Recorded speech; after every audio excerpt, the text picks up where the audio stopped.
Hey everybody, it's Miss Adine, and today I'm sketching what I think is a bluebird. I've been seeing him in my backyard and he's very pretty. So I'm just going over lightly and I have the shape of my bird.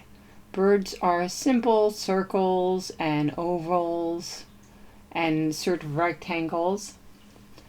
That's my new toy. It's an electric pencil sharpener. It makes erasing mistakes really quick. I love it. So there I can go over and make his wings, two little ovals, his beak, his eye.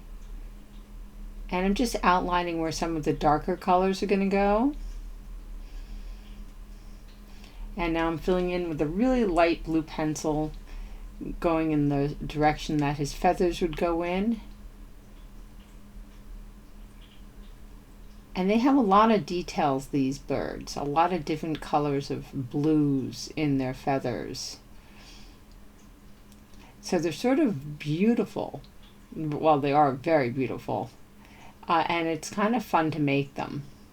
So his wings are sort of folded behind him. Now I'm getting the little lines for his tail feathers. I'm going to be layering a lot of different kinds of blue. I'm using a few different brands of colored pencil and markers because the colors that they have are different. So even if they all say blue or dark blue, or regardless of the name, they're supposed to be the same color, they're slightly different. So here I'm using the marker right over some of the colored pencil. I'm adding these little tiny marks and big outlines. And now I'm using a different marker. So I go back and forth between ink markers and water-soluble markers. They work together. This is a sketchbook, so I can use any materials I want, and I don't have to worry about it lasting forever. It's for fun. So adding some shadows for his wings. And this is where the really dark is going to go, around his face.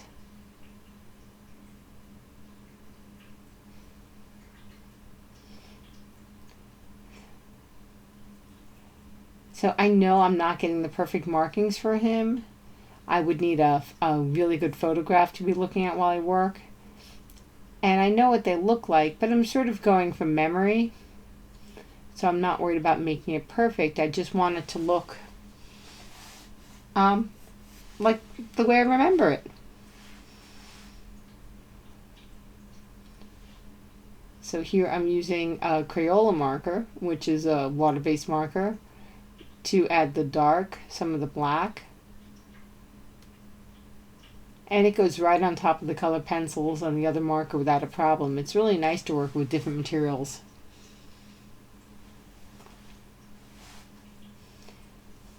Adding some colored pencil for the black marker and shading. You can see how it looks. I'm making little lines. You can see the different color markers behind it. So it adds a layer of detail that makes it look more fluffy than it would had I just had a solid color down. You can see the direction of my lines go with the direction of his feathers. He's starting to look like a real bird. Still adding more details, adding more colors. I keep going back and forth with different blues.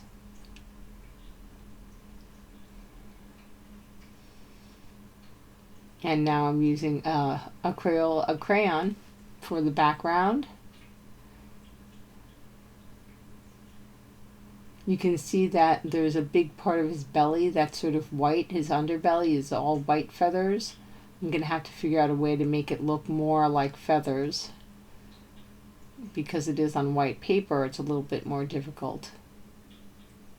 And I'm so fast there, right? Look how fast I'm drawing. It's a good thing we can speed things up, because watching me color in that background would be forever. This way it's like a few seconds. Super quick, right? So I like the way the orange and blue look together, and I like the way the orange outlines his belly. adding a little bit more.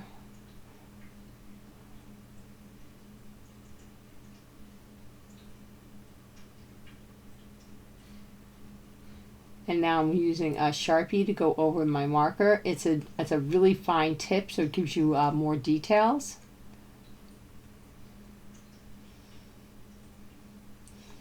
And another blue pen, just to give it a little bit different texture and a little bit shine.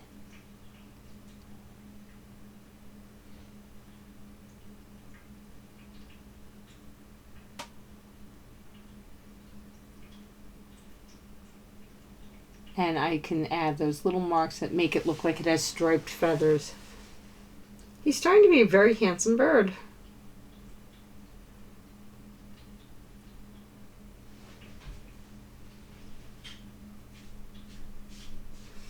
Here I'm using a white gel pen to try to make it look like the white part is feathering out over him and adding a little bit of white spots right on top of the color pencils.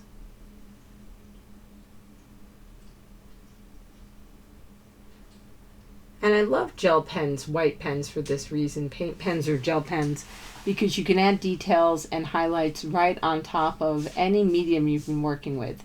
It works on the crayon, it works on marker, it works on colored pencil. It does a really nice job.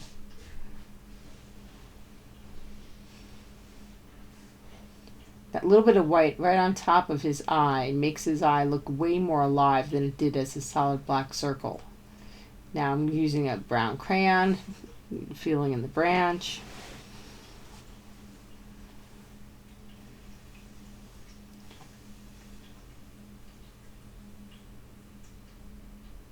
Some color pencil with that. Using a little bit of yellow right on top of the orange crayon. I want it to be brighter. I'm always editing and changing as I work, just like the rest of us. You know what? It's a lot of fun to mix materials and to keep layering color and to see where we can go. And that's the most important thing, is to have fun as you work. Now my bird might not look as realistic as it could, but I really like the way it came out. I hope you have a really good time drawing birds this week, and share what you do with me. Have a great day.